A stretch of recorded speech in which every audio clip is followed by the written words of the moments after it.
বহুমুখী পণ্য সংকটে রফতানি খাত। জুলাইয়ে পোশাক রফতানিতে আয় $400 কোটি, চামড়ায় মাত্র 13 কোটি। খুঁড়িয়ে চলছে পাঁচ বাইসাইকেল, বৈচিত্র্য আনার পরামর্শ। তলানিতে পশ্চিমাঞ্চলের রেল সেবার মান ঠিক নেই সময়সূচি। চুরি, ছিনতাই, হকারের দৌরাত্মে অতিষ্ঠ যাত্রী। অস্বাস্থ্যকর খাবার পরিবেশন, সব যেন নির্বিকার কর্তৃপক্ষ। নওগাঁয় এক লাফে 117 গুণ বাড়ল গৃহকর। 307 টাকা ঠেকল 42,000-এ। ক্ষুব্ধ পৌরবাসী, সামাজিক সংগঠনের প্রতিবাদ পুনর্নির্ধারণ হতে পারে বলছে পৌর প্রশাসন। নাটোরের বড়াল ও নারদ নদীর প্রাণ ফেরানোর উদ্যোগ। দ্রুত এগিয়ে চলছে খনন কাজ, বলছে পানি উন্নয়ন বোর্ড। কৃষক ও মৎস্যজীবীদের সুদিন ফেরার আশা। এবং যুক্তরাষ্ট্র ভারত বাণিজ্য উত্তেজনা তুঙ্গে। রাশিয়া থেকে তেল কিনলে উচ্চ শুল্ক আরোপের হুঁশিয়ারি ট্রাম্পের। মস্কো সফরে অজিত দোভাল, পাশে থাকার ঘোষণা ক্রেমলিনের।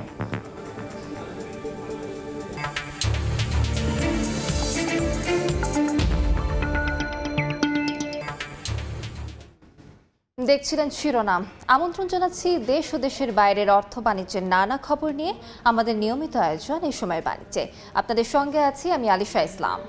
জুলাইয়ে যেখানে $400 কোটি রফতানি আয় ঘরে তুলেছে তৈরি পোশাক, সেখানে $13 কোটি নিয়ে দ্বিতীয় স্থানে রয়েছে চামড়া শিল্প। আর নামমাত্র আয় করে যেন বিশ্ববাজারে খুঁড়িয়ে চলছে পাট, হোম টেক্সটাইল। এদিকে স্বাধীনতার 5 দশক পর যেন বিশ্ববাজারে সবে পথচলা শুরু করেছে সম্ভাবনার বাইসাইকেল, ওষুধ আর আসবাবপত্র শিল্প।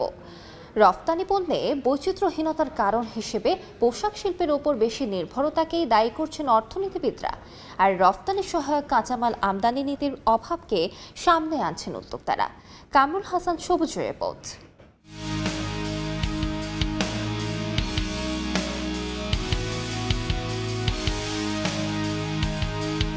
বছর ব্যবধানে $24.5 বেশি প্রবৃদ্ধি নিয়ে গেল জুলাইয়ে $396 কোটি $27 লাখ পণ্য রপ্তানি করেছে তৈরি পোশাক খাত, যা মোট রপ্তানি আয়ের 83%।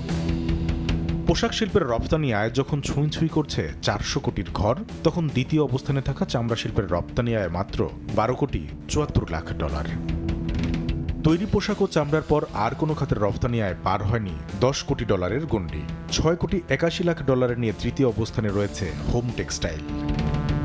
$5 কোটি 82 লাখ রপ্তানি আয় ঘরে তুলেছে চতুর্থ অবস্থানে থাকা প্রকৌশল পণ্য। $5 কোটি 54 লাখ নিয়ে পঞ্চম অবস্থানে রয়েছে পাট শিল্প। বাণিজ্য নীতিতে আমরা যথেষ্ট পরিমাণে পণ্যের ডাইভার্সিফিকেশন করতে পারি নাই, এটা যেমন সত্যি কথা। এটার সঙ্গে যোগ ছিল আমরা স্বল্পোন্নত দেশ ছিলাম, আমাদের জন্য সবচেয়ে লুক্রেটিভ ছিল হচ্ছে রেডিমেড গার্মেন্টসে যাওয়া, এবং সেখানে আমরা অতিমাত্রায় কনসেন্ট্রেট করেছি। জুলাইয়ের রপ্তানি আয়ের হিসাবে ষষ্ঠ অবস্থানে রয়েছে চামড়ার জুতা, স্যান্ডেল বাদে অন্যান্য পাদুকা শিল্প। তুলা ও তুলার সুতা কাপড় থেকে এসেছে সপ্তম শীর্ষ রপ্তানি আয়। বড় সমস্যা হলো যে এটার মধ্যে স্ট্যাবিলিটি নাই। ছোট ছোট সেক্টরে দেখেছি হঠাৎ হয়তো একটুখানি বেড়েছে, আবার একটু কমে যাচ্ছে, কোনো বছর 2-3 বছর যদি বাড়ে আবার একটু কমে যায়, তার মানে হলো আমার বাজারটা আমি ধরে রাখতে পারছি না এরকম ভাবে। আর প্রায় $700 কোটি বিশ্ববাজারে গেল জুলাই মাসে মাত্র $40 লাখ রপ্তানি আয় ঘরে তুলেছে এবারের বর্ষপণ্য আসবাবপত্র। উদ্যোক্তারা বলছেন রপ্তানি সহায়ক কাঁচামাল আমদানি নীতি না থাকায় বাজার ধরতে পারছেন না তারা। এত বড় একটা মার্কেট, সেই মার্কেটে আমরা যদি ঢুকতে হয় তাহলে আমাদেরকে ওইভাবে আসলে চিন্তা করতে হবে। ম্যাক্সিমাম র মেটেরিয়ালসগুলো আমরা আসলে ইম্পোর্ট করে থাকি। এই ইম্পোর্ট প্রোডাক্টগুলোর যেই প্রাইস, যে ট্যাক্স, এটা দিয়ে আসলে আমরা কম্পিটিশনে আমরা টিকতে পারছি না। সম্ভাবনাময় ওষুধ শিল্পের রপ্তানি আয় বছর ব্যবধানে 61.85% বেড়ে জুলাইয়ে $1 কোটি 90 লাখ হলেও নেই শীর্ষ 10-এ। শীর্ষ 10-এর বাইরে থাকা বাইসাইকেলের রপ্তানি আয় গেল জুলাই মাসে হয়েছে $1 কোটি 21 লাখ। কামরুল হাসান সবুজ, সময় সংবাদ, ঢাকা। দর্শক, প্রতিবেদনটি দেখলাম। এবার আমরা আলোচনা করব রফতানি বাজার ও বাংলাদেশি পণ্যের বহুমুখীকরণের উদ্যোগ ও বাস্তবতার বিভিন্ন দিক নিয়ে। আর এজন্য আমাদের সঙ্গে যুক্ত হয়েছেন Bangladesh institute of international and strategic studies বিসের গবেষণা পরিচালক অর্থনীতিবিদ ডক্টর মাহফুজ কবির। এই সময় বাণিজ্যে আপনাকে স্বাগত। ধন্যবাদ। আপনার কাছে আমি প্রথমে যেটি জানতে চাইব যে আমাদের তো রপ্তানির ক্ষেত্রে আমরা অনেক বেশি নির্ভরশীল আমেরিকার উপর, এক্ষেত্রে অন্যান্য দেশের উপর নির্ভরশীলতা কেন নেই, আর এক্ষেত্রে আমরা কি কি উদ্যোগ গ্রহণ করতে পারি? হ্যাঁ, আমাদের এই যে বাজার সম্প্রসারণ এবং বৈচিত্র্য নিয়ে আসা, সেটা নিয়ে বাংলাদেশের যে রপ্তানি নীতি সেখানে পরিষ্কার করে বলা আছে, এবং আমাদের যারা রপ্তানিকারক তারাও বিভিন্নভাবে চেষ্টা করছেন। তবে ইউরোপিয়ান ইউনিয়ন একটা অঞ্চল হিসেবে একক বৃহত্তম, এরপরেই এই মার্কিন যুক্তরাষ্ট্র, এরপরে অন্যান্য বেশ কিছু দেশ রয়েছে, নতুন নতুন বাজার উঠে আসছে, কিন্তু সেইভাবে আসলে মার্কিন যুক্তরাষ্ট্রের বিকল্প কোনো বাজার কিন্তু এখন আমরা খুঁজে পাইনি।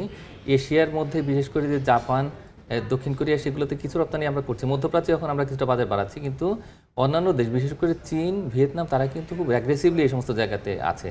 তো সুতরাং এই জায়গাতে আমাদের একটা ভালো নীতি কৌশল দরকার, যাতে করে আমরা বাজার বৈচিত্র্যকরণ করতে পারি। তার কারণ ইতিমধ্যে আমরা দেখলাম যে মার্কিন যুক্তরাষ্ট্রের সঙ্গে যে পাল্টা শুল্ক নিয়ে যে একটা বড় রকমের উত্তেজনা, হতাশা এগুলো তৈরি হয়েছিল।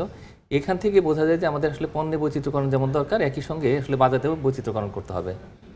আমাদের তো পণ্যের বৈচিত্র্যকরণটা নেই তেমন একটা, আমরা মেইনলি আমরা পোশাক শিল্প যেটা, সেটার উপরই বেশি নির্ভরশীল।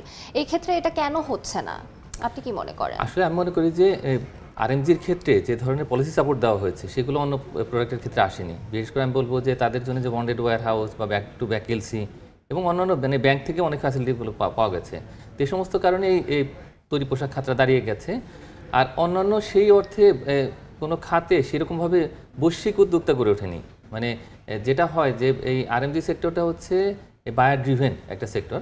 তো অন্য পণ্যের ক্ষেত্রে আমরা সেরকম কোনো বায়ার খুঁজেও পাইনি। যেমন পাট আমাদের একটা বড় পণ্য ছিল, কিন্তু সেটা সেই জায়গাতে রয়ে গেছে, বরং আস্তে আস্তে ক্ষয় হয়ে গেছে। একটা বড় সম্ভাবনার জায়গা ছিল কিন্তু আমাদের ইলেকট্রনিক্স, আমাদের দেশের ভিতরে কিন্তু এখন এরকম অ্যাসেম্বলিং হচ্ছে, আমাদের দেশীয় পণ্য সেগুলো তৈরি হচ্ছে, কিন্তু সেটার জন্য আমরা সেইভাবে আফটার সেলস সার্ভিস যেটা সারা পৃথিবীতে যে ইলেকট্রনিক্স পণ্যগুলোর জন্য দেয়, তো সেগুলো কিন্তু আমরা এখনো দিতে পারিনি। তো এই জন্য আমরা ওইরকম চুক্তি করতে পারিনি বলে আসলে সেরকম আসলে আমাদের পণ্যগুলো গড়ে ওঠেনি। ফার্মাসিউটিক্যালসের একটা বড় সুযোগ ছিল, কিন্তু সেখানে মাত্র গত অর্থ বছরে এসছে $213 মিলিয়ন, সেটা খুবই কম। এটি ছাড়া আমাদের যে ফুটওয়্যার, হেড গিয়ার, সেখানে একটা ভালো রপ্তানি আয় আসা উচিত ছিল, সেভাবে হয়নি আসলে। তো এটি ছাড়া আমরা কিন্তু এই অটোমোবাইলস, সেমিকন্ডাক্টর এখানে অগ্রগতি করতে পারতাম। এখন আমরা কার অ্যাসেম্বলিং করছি, কিন্তু অচিরেই আসলে আমাদের এই পণ্যগুলোতে বিশেষ করে ইলেকট্রনিক্স এবং এর মধ্যে আমাদের যে লাইট ইঞ্জিনিয়ারিং সেটি, এর পাশাপাশি অটোমোবাইলস এবং সেমিকন্ডাক্টর, এই তিনটা জায়গাতে ভালো বিশেষায়িত একটা শিল্প কারখানা সেগুলো করে তুলতে হবে, বিদেশের সঙ্গে এফডিআই করতে হবে। এইভাবে যদি আমরা করতে পারি তাহলে সেক্ষেত্রে অবশ্যই পণ্য বৈচিত্র্যকরণ করা সম্ভব। পাট চামড়া পিছিয়ে পড়ছে, এক্ষেত্রে কি করা যেতে পারে? এখন চামড়ার ক্ষেত্রে আমাদের লেদার ওয়ার্কিং গ্রুপ, সেটার আসলে সার্টিফিকেশনটা খুব ইম্পর্টেন্ট। কিছু কিছু কারখানা এটা পেয়েছে, চট্টগ্রাম অন্য জায়গাতে এসেছে, কিন্তু আমাদের মূল যেটা সেটি হচ্ছে যে চামড়া শিল্পনগর যেটা সাভার, সেটি নিয়ে অনেক বিতর্ক। সেখানে আমরা এই সেন্ট্রাল ইটিপি এটা কিন্তু করতে পারিনি, সেভাবে কিন্তু সাকসেসফুল হয়নি, সে নষ্ট হয়ে থাকে। পরিবেশের যে বিপর্যয় ঘটছে এটার কারণে সারা পৃথিবী কিন্তু এই কারণে আমাদের চামড়া থেকে মুখ ফিরিয়ে নিচ্ছে। তো আমি মনে করি যে এই সমস্যাটার সমাধান দরকার। আর এর পাশাপাশি এই চামড়া শিল্পে পণ্য বৈচিত্র্যকরণ দরকার, আমাদের বায়ার ধরা দরকার। এটা একটা, এবং চীনের সঙ্গে কিন্তু আমাদের একটা বড় রকমের প্রতিযোগিতা করে এই বাজারটা আসলে ধরতে হবে। এটার পাশাপাশি আমাদের যে লাইট ইঞ্জিনিয়ারিং, সেটা একটা বড় শিল্প, সেখানে কিন্তু বড় বিনিয়োগ আসতে পারে বিদেশ থেকে। এই দেশে কিন্তু প্রাণ আরএফএল সেগুলো কাজ করছে, কিন্তু আরও বড় বিনিয়োগ দরকার, বাজার ধরা দরকার। আর এর পাশাপাশি আমি মনে করি যে এই আমাদের হোম টেক্সটাইল, সেটা কিন্তু অনেকটা পিছিয়ে পড়ছে, মাঝখানে অনেক সম্ভাবনা তৈরি করছিল, সেটা সেভাবে নেই। আর এটি ছাড়াও আসলে এই পাটের পাশাপাশি মানে পাটের বৈচিত্র্যকরণ প্রয়োজন। কিছু কিছু উদ্যোক্তা কাজ করছেন, সেখানে আমাদের নারী উদ্যোক্তারাও আছেন, তো তারা বিভিন্ন দেশের পণ্য রপ্তানি করছেন, কিন্তু সেখানে আরও বায়ার ধরতে হবে। আমাদের বড় বড় যে সমস্ত কোম্পানি, তাদের সঙ্গে আসলে এগ্রিমেন্টে যেতে হবে। এভাবে করতে পারলে আমি মনে করি যে বাজারটা আরও সম্প্রসারিত হবে।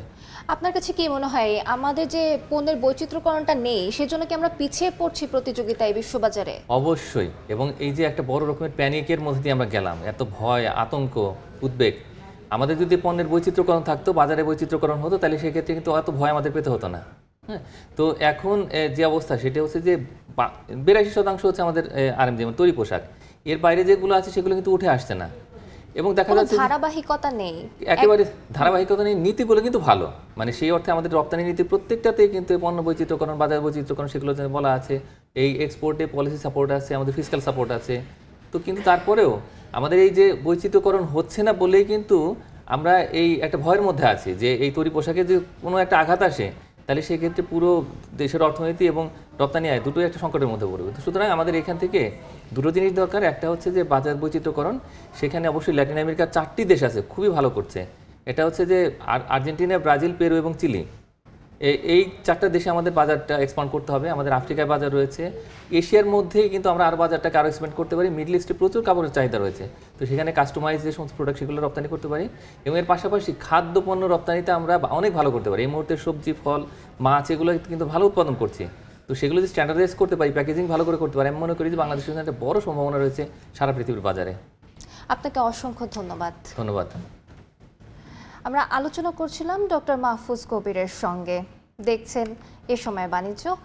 পশ্চিমাঞ্চলে ট্রেন সেবার মান তলানিতে, সময়সূচি ঠিক না থাকা, হকারের দৌরাত্ম, চুরি, ছিনতাই কিংবা পকেটমার এসব যেন রেলের প্রতিদিনের চিত্র।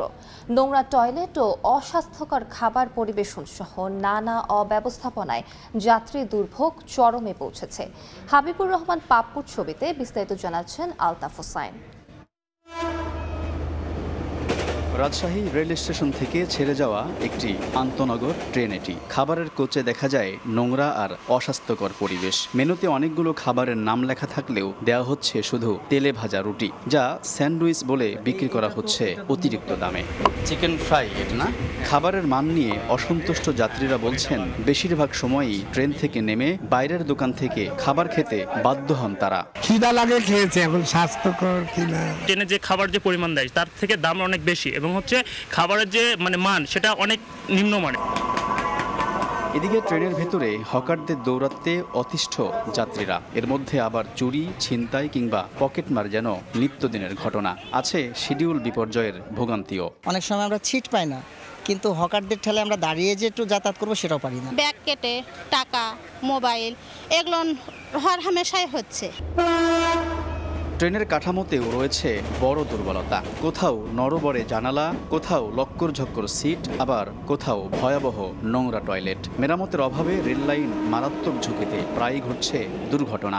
একটা ট্রেনে দেখা যাচ্ছে স্প্রিং ভেঙে গেছে, ওভাবে আছে ঢাক চলতেছে। পদ্মা ও যমুনা সেতু নির্মাণের পর পশ্চিমাঞ্চলের রেলপথে দেখা দিয়েছিল নতুন সম্ভাবনা, কিন্তু বছরের পর বছর ধরে চলে আসা দায়িত্বহীনতা, দুর্নীতি আর নানা অব্যবস্থাপনায় সেই সম্ভাবনা অনেকটা ক্ষীণ হয়ে আসছে। দীর্ঘদিন ধরে এসব সমস্যা দৃশ্যমান থাকলেও সমাধান কবে, সেই প্রশ্নের সদুত্তর নেই কারো কাছেই। যাত্রী সেবার মান উন্নয়ন, ট্রেনের ভিতরে ক্যাটারিং খাবারের মান উন্নয়ন, এছাড়া রেল লাইন সংক্রান্ত যে অভিযোগগুলো, এগুলো আমাদের এগুলা সমাধানের চলমান একটা প্রক্রিয়া আমাদের আছে। বাংলাদেশ রেলওয়ের তথ্য মতে বর্তমানে রাজশাহী থেকে বিভিন্ন রুটে 40টি যাত্রীবাহী ট্রেন চলাচল করছে। আলতাফ হোসাইন, সময় সংবাদ, রাজশাহী।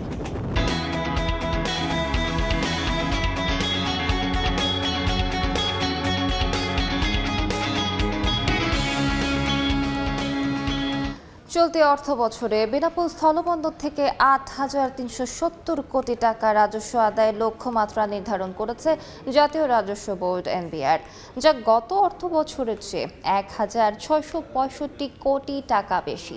লক্ষ্যমাত্রা অর্জনে কাস্টমস কর্মকর্তারা আশাবাদী হলেও সংশয় ব্যবসায়ীরা। বিদায়ী অর্থ বছরে বেনাপোল স্থলবন্দরে রাজস্ব আদায় বাড়লেও বাণিজ্য নিষেধাজ্ঞার কারণে পণ্য আমদানি কমেছে প্রায় ৬ লাখ মেট্রিক টন। এমন প্রেক্ষাপটে ২০২৫-২৬ অর্থ বছরে বেনাপোল কাস্টমস থেকে ৮,৩৭০ কোটি টাকা রাজস্ব আদায়ের লক্ষ্য নির্ধারণ করেছে সরকার, যা গত অর্থ বছরের চেয়ে ১,৬৬৫ কোটি টাকা বেশি। ব্যবসায়ীরা বলছেন, অন্য সময়ের তুলনায় বর্তমানে বেনাপোল বন্দর দিয়ে দুদেশের বাণিজ্য কমেছে ৬০%। ভারত থেকে সুতা, গুঁড়া দুধ, তামাক, নিউজপ্রিন্ট, বিভিন্ন ধরনের কাগজ ও পেপার বোর্ড আমদানি বন্ধ রয়েছে। অবস্থার পরিবর্তন না হলে লক্ষ্যমাত্রা অর্জন কঠিন হবে। লক্ষ্যমাত্রা অর্জন করতে হলে কাস্টম হাউস থেকে দ্রুত মাল খালাসের নিশ্চয়তা প্রদান করতে হবে এবং আমদানিকারকগণ যে বৈধ সুযোগ সুবিধা পান সেটা বিষয়ে নিশ্চিত করতে হবে। ভারত সরকার যে আমদানির উপর নিষেধাজ্ঞা দিয়েছে, এর কারণে আমরা পণ্য আমদানি করতে পারছি না। ৫ আগস্টের পরে বেনাপোল বন্দর দিয়ে আমদানি রপ্তানি খুবই কমে গেছে, কাজ একেবারে নাই। রাজস্ব আদায়ের লক্ষ্যমাত্রা অর্জনে বন্দরে পণ্য রক্ষণাবেক্ষণ ও কাস্টমস থেকে দ্রুত ছাড়ে জটিলতা কাটানোর তাগিদ ব্যবসায়ীদের। একের পর এক নিষেধাজ্ঞার কারণে বেনাপোলে আমদানি রপ্তানি অনেক কমে গেছে। এই নিষেধাজ্ঞা প্রত্যাহার না হলে রাজস্ব আহরণে কঠিন হয়ে যাবে। গেল 2024-25 অর্থ বছরে ভারত থেকে বিভিন্ন ধরনের পণ্য আমদানি হয় 14,98,000 মেট্রিক টন। এতে সরকারের রাজস্ব আদায় হয় 7,021,51,00,000 টাকা। সময় সংবাদ, বেনাপোল। সপ্তাহের তৃতীয় কার্যদিবসে সূচকের ঊর্ধ্বমুখী প্রবণতায় চলছে দেশের প্রধান পুঁজিবাজার ঢাকা স্টক এক্সচেঞ্জের লেনদেন। এই মুহূর্তে পরিস্থিতি জানাতে চলে যাচ্ছি ডিএসসি ওয়েবসাইটে। দর্শক, আমরা আজ ডিএসসি ওয়েবসাইটে যেমনটি দেখতে পাচ্ছি, আজ কিন্তু সবগুলো সূচকই ঊর্ধ্বমুখী প্রবণতায় রয়েছে। আমরা যেমনটি দেখতে পাচ্ছি, ডিএসসি এক্স ইন্ডেক্স অর্থাৎ প্রধান সূচক কিন্তু 1 পয়েন্ট বেড়ে দাঁড়িয়েছে 5,487 পয়েন্টে, এবং ডিএসসি এস ইন্ডেক্স অর্থাৎ সরিয়া সূচক কিন্তু 5 পয়েন্ট বেড়ে দাঁড়িয়েছে 1,190 পয়েন্টে। এরপরে আমরা দেখতে পাচ্ছি DS30 ইন্ডেক্স কিন্তু 0.1236 পয়েন্ট বেড়ে দাঁড়িয়েছে 2,130 পয়েন্টে। এরপরে আমরা দেখতে পাচ্ছি আজ যতগুলো কোম্পানি লেনদেন করেছে সেগুলোর মধ্যে 233টি কোম্পানির শেয়ারের দাম বেড়েছে, আর 86টি কোম্পানির শেয়ারের দাম কমেছে, এবং অপরিবর্তিত রয়েছে 74টি কোম্পানির শেয়ারের দাম। এবং আজ কিন্তু টোটাল লেনদেন হয়েছে 346 কোটি টাকার কিছুটা বেশি। এরপর আমরা চলে যাব দেখতে যে আজ সেরা 20 কোম্পানি কোনগুলো রয়েছে। আমরা যেমনটি দেখতে পাচ্ছি দর্শক, আজ সবার প্রথমেই রয়েছে কিন্তু প্রথম অবস্থানে রয়েছে সিটি ব্যাংক, এবং সিটি ব্যাংকের প্রতিটি শেয়ার কিন্তু 24 টাকা 70 পয়সা দরে বিক্রি হচ্ছে, এবং সর্বোচ্চ দাম এটা উঠেছিল 25 টাকা 70 পয়সা, সর্বনিম্ন ছিল 24 টাকা 70 পয়সা, এবং গতকাল কিন্তু 25 টাকা 40 টাকা দরে বিক্রি হয়েছে প্রতিটি শেয়ার। এবং দ্বিতীয় অবস্থানে আমরা দেখতে পাচ্ছি রয়েছে বাংলাদেশ শিপিং কর্পোরেশন, এবং বাংলাদেশ শিপিং কর্পোরেশনের প্রতিটি শেয়ার কিন্তু আমরা যেমনটি দেখতে পাচ্ছি যে বিক্রি হচ্ছে 124 টাকা 30 পয়সা দরে, এবং এর প্রতিটি শেয়ার কিন্তু সর্বোচ্চ দাম ছিল 126 টাকা 70 পয়সা, এবং সর্বনিম্ন ছিল 120 টাকা 60 পয়সা, এবং গতকাল কিন্তু 119 টাকা 50 পয়সা দরে বিক্রি হয়েছিল এর প্রতিটি শেয়ার। এবং তৃতীয় অবস্থানে রয়েছে ব্র্যাক ব্যাংক, চতুর্থ অবস্থানে আমরা যেমনটি দেখতে পাচ্ছি রয়েছে মালিক স্পিনিং মিলস পিএলসি, এবং পঞ্চম অবস্থানে রয়েছে যমুনা ব্যাংক, এবং ষষ্ঠ অবস্থানে রয়েছে বাংলাদেশ সাবমেরিন কেবলস। এবং আমরা যেমনটি দেখলাম আজ কিন্তু ব্র্যাক ব্যাংক, সিটি ব্যাংক এগুলো কিন্তু বেশ ভালো অবস্থানে রয়েছে। দর্শক, এই ছিল আমার কাছে সবশেষ তথ্য ডিএসসির ওয়েবসাইট থেকে। বাংলাদেশ থেকে যেভাবে টাকা পাচার হয়েছে পৃথিবীর কোনো দেশে এমনটি হয়নি বলে মন্তব্য করেছেন অর্থ উপদেষ্টা সালেউদ্দিন আহমেদ। সকালে রাজধানীর মিরপুরে কৃষি ব্যাংক স্টাফ কলেজের জুলাই পুনর্জাগরণ অনুষ্ঠানে তিনি এই কথা বলেন। অন্য ব্যাংকের তুলনায় কৃষি ব্যাংকের অবস্থা বেশ ভালো উল্লেখ করে উপদেষ্টা বলেন, দেশে কৃষির বিপ্লবে ব্যাংকটির অবদান সবচেয়ে বেশি। এর আগে জুলাই পুনর্জাগরণ ও তারুণ্যের উৎসব 2025 উপলক্ষে দেশব্যাপী বৃক্ষরোপণ কর্মসূচির উদ্বোধন করেন সালেউদ্দিন আহমেদ। জীবন যেমন বহমান সেরকম সংস্কারও বহমান, তবে আমরা কিছু বেশি জিনিস করে যাব, সেটা কিছুদিনের মধ্যে ইতিমধ্যে আমরা শুরু করেছি, করে যাব। অতএব এখানে আপনাদের সবার সহযোগিতা দরকার। ব্যাংকে তো অনেক ঝামেলা আছে, আমরা বহু ব্যাংক রেজলিউশন অ্যাক্ট হচ্ছে, কাকে ছোট করবে কাকে রাখবে, এটা তো ওনার আমাদের নানা দুশ্চিন্তায় আছে, কিন্তু কৃষি ব্যাংকের অবদানটা সবসময় রাখা ইনক্লুডিং। জুলাই পুনর্জাগরণ ও তারুণ্যের উৎসব 2025 উপলক্ষে দেশব্যাপী বৃক্ষরোপণ কর্মসূচি পালন করেছে অগ্রণী ব্যাংক। বুধবার সকালে শাহবাগে এই কর্মসূচির উদ্বোধন করেন ব্যাংকটির ঊর্ধ্বতন কর্তৃপক্ষ।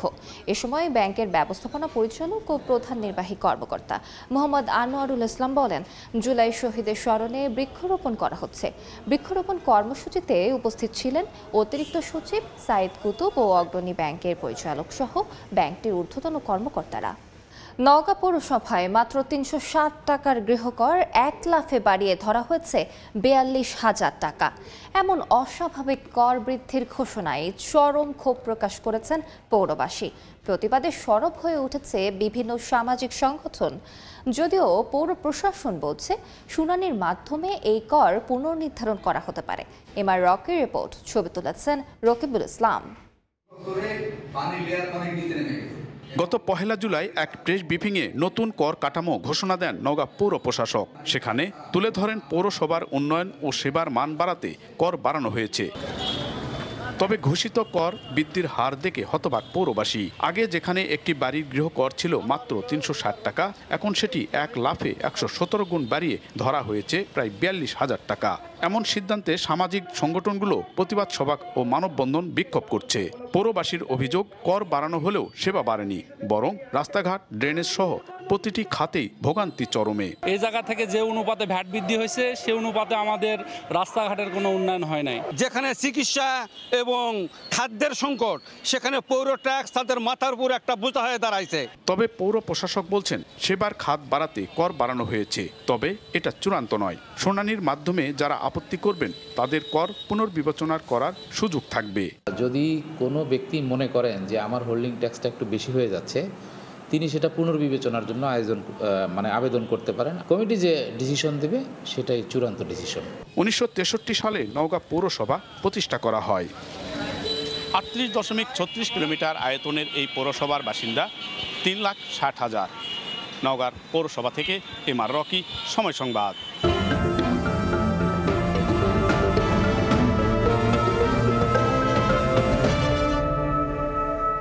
মানিকগঞ্জের ঘিওরে বসেছে ঐতিহ্যবাহী ২০০ বছরের পুরনো নৌকার হাট।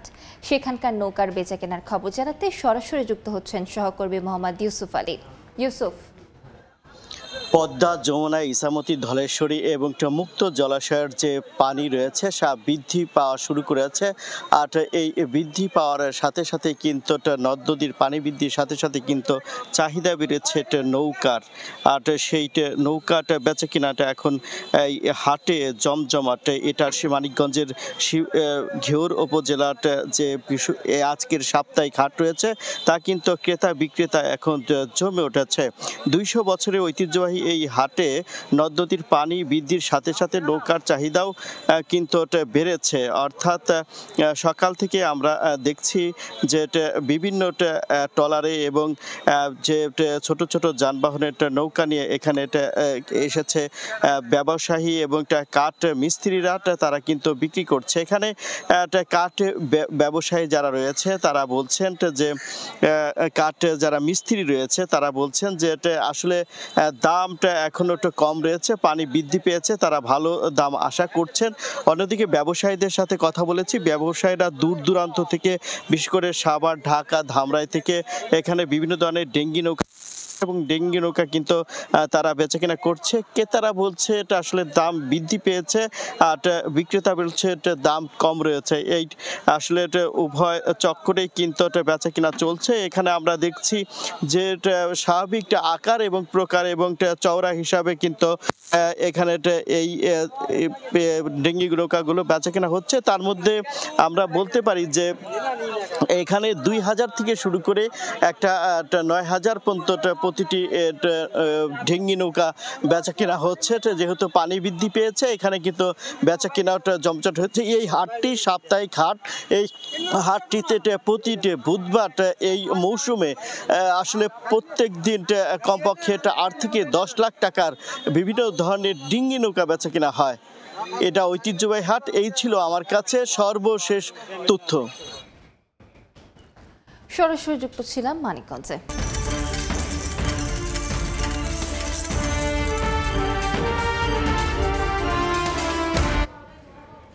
বিশ্ববাজারে আবারও বাড়ল গুঁড়া দুধের দাম।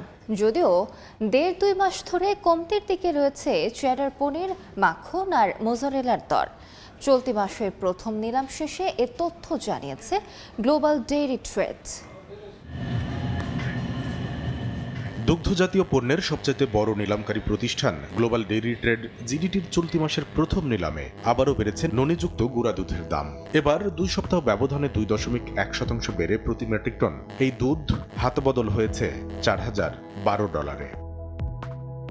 ননি ছাড়া গরু দুধের দামও বেড়েছে, প্রতি মেট্রিক টন বেচাকেনা হয়েছে $2805। মূলত এই দুই পণ্যের দাম বৃদ্ধির উপর ভর করেই এবার নিলামে বিশ্ববাজারে 0.7% বেড়েছে দুগ্ধজাতীয় পণ্যের দাম। এদিকে মোটের উপর দুগ্ধজাত পণ্যের নিলাম দর ঊর্ধ্বমুখী হলেও 2 সপ্তাহ ব্যবধানে 0.6% কমে প্রতি মেট্রিক টন চেডার পনিরের দাম নেমেছে $4575। টানা 1.5 মাস ধরে কমছে এই পণ্যের দাম।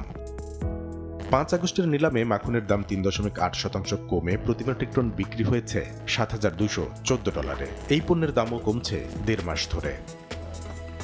প্রধান নির্বাহী ইলন মাস্ককে $290 কোটি শেয়ার দেওয়ার ঘোষণা দিয়েছে বৈদ্যুতিক গাড়ি নির্মাতা প্রতিষ্ঠান টেসলা। টেসলা জানিয়েছে, কৃত্রিম বুদ্ধিমত্তা খাতে প্রতিযোগিতা বাড়ায় মাস্কের মতো প্রতিভাবান নেতৃত্ব ধরে রাখা জরুরি। প্রতিষ্ঠানটি সামাজিক যোগাযোগ মাধ্যমে জানায়, মাস্কের মতো নেতৃত্ব, অভিজ্ঞতা ও প্রযুক্তিগত দক্ষতার মিশ্রণ আর কারণেই। এর আগে 2018 সালের মাস্কের $50 বিলিয়ন বেতন প্যাকেজটি যুক্তরাষ্ট্রের ডেলাওয়্যার আদালত বাতিল করে দেয়, যেটিতে শেয়ার হোল্ডারদের প্রতি অন্যায্য বলে উল্লেখ করা হয়। যদি আদালত আগের সেই প্যাকেজ পুনর্বহাল করে, তাহলে মাস্ককে নতুন শেয়ার ফেরত দিতে হবে, যাতে একই সঙ্গে দুটি সুবিধা না পান। আরও কয়েকটি প্রতিষ্ঠানে যুক্ত থাকার কারণে মাস্ককে ধরে রাখার জন্য টেসলা এই শেয়ার প্যাকেজটি প্রয়োজনীয় প্রণোদনা হিসেবে দেখছে। শুল্ক ইস্যুতে হঠাৎ করে ভারত ও যুক্তরাষ্ট্রের মধ্যে দেখা দিয়েছে উত্তেজনা। ট্রাম্পের দাবি, যুক্তরাষ্ট্র থেকে যথেষ্ট বাণিজ্যিক সহায়তা পেলেও বিনিময়ে কিছুই দেয়নি ভারত। রুশ তেল কেনার জন্য ভারতের পণ্যের উপর শিগগিরই উল্লেখযোগ্য পরিমাণ শুল্ক বাড়ানোর হুঁশিয়ারি দিয়েছেন তিনি। এমন পরিস্থিতিতে নয়াদিল্লির পাশে দাঁড়িয়েছে মস্কো। গেল মাসে বিশ্বের অন্যান্য দেশের মতোই ভারত থেকে আমদানি করা পণ্যের ওপর 25% শুল্ক নির্ধারণ করেন মার্কিন প্রেসিডেন্ট ডোনাল্ড ট্রাম্প। তবে এবার রাশিয়া থেকে তেল কেনার জেরে দেশটির ওপর উল্লেখযোগ্য পরিমাণ শুল্ক বসানোর ঘোষণা দিয়েছেন তিনি। মার্কিন গণমাধ্যম সিএনবিসিকে দেওয়া সাক্ষাৎকারে তিনি জানান, কম দামে মস্কোর তেল কিনে তা খোলা বাজারে বেশি দামে বিক্রি করে ইউক্রেনের বিরুদ্ধে যুদ্ধে মদত দিচ্ছে নয়াদিল্লি। এই সময় ট্রাম্প ঘোষণা দেন, ভারতীয় পণ্যে 25% নয়, বরং শিগগিরই তার চেয়ে বেশি পরিমাণে শুল্ক বসানো হবে। ভারত সম্পর্কে কেউ মুখ খুলতে চায় না, কিন্তু তারাই পৃথিবীর সবচেয়ে বেশি শুল্ক অপরাধী দেশ। তাদের শুল্ক হার সবচেয়ে বেশি। ভারত মোটেও ভালো বাণিজ্যিক সহযোগী নয়। উচ্চ শুল্ক হারের কারণে আমরা ভারতের সঙ্গে খুব সামান্য ব্যবসা করি। এছাড়া মঙ্গলবার হোয়াইট হাউসে এক সংবাদ সম্মেলনে ট্রাম্প জানান, রাশিয়ার সঙ্গে নির্ধারিত বৈঠকের পরই তিনি রুশ তেল কিনে এমন দেশগুলোর ওপর নতুন নিষেধাজ্ঞার সিদ্ধান্ত নেবেন। শুক্রবারের মধ্যে যুদ্ধ বন্ধে দৃশ্যমান অগ্রগতি না এলে রাশিয়া ও তাদের ক্রেতাদের ওপর আরও কঠিন নিষেধাজ্ঞা আরোপের হুমকি দেন ট্রাম্প। এই বাণিজ্য বিবাদে মুখ খুলেছে রাশিয়া। ক্রেমলিনের মুখপাত্র দিমিত্রি পেসকভ জানান, ভারতের মতো সার্বভৌম দেশ নিজেদের বাণিজ্যিক অংশীদার বেছে নেওয়ার অধিকার রাখে। ট্রাম্পের এই চাপ তৈরি করার চেষ্টাকে অবৈধ বলে আখ্যা দেন তিনি। পেসকভ আরও জানান, ভারতের সঙ্গে সম্পর্ক আরও গভীর করতে আগ্রহী মস্কো। এমন উত্তেজনার মধ্যে মস্কো সফরে গেছেন ভারতের জাতীয় নিরাপত্তা উপদেষ্টা অজিত দোভাল। দুই দেশের বাণিজ্যিক সম্পর্ক সহ বিভিন্ন ইস্যুতে আলোচনার জন্য তার এই সফর বলে মনে করা হচ্ছে। মালিহা সুহরওয়ার্দী, সময় সংবাদ। এ পর্যায়ে শীর্ষ সংবাদগুলো জানিয়ে দিচ্ছি আরেকবার। বহুমুখী পণ্য সংকটের রফতানি খাত। জুলাইয়ে পোশাক রফতানিতে আয় $400 কোটি, চামড়ায় মাত্র 13 কোটি। খুঁড়িয়ে চলছে পাট বাইসাইকেল, বৈচিত্র্য আনার পরামর্শ। তলানিতে পশ্চিমাঞ্চলের রেল সেবার মান, ঠিক নেই সময়সূচি। চুরি, ছিনতাই, হকারের দৌড়াতে অতিষ্ঠ যাত্রী। অস্বাস্থ্যকর খাবার পরিবেশন, সব জেনেও নির্বিকার প্রশাসন। এবং নওগাঁয় 1 লাফে 117 গুণ বাড়ল গৃহকর, 360 টাকা ঠেকল 42,000-এ। ক্ষুব্ধ পৌরবাসী, সামাজিক সংগঠনের প্রতিবাদ পুনর্নির্ধারণ হতে পারে বলছে পৌর প্রশাসন। এ ছিল সময় বাণিজ্যে, সঙ্গে থাকুন সময়।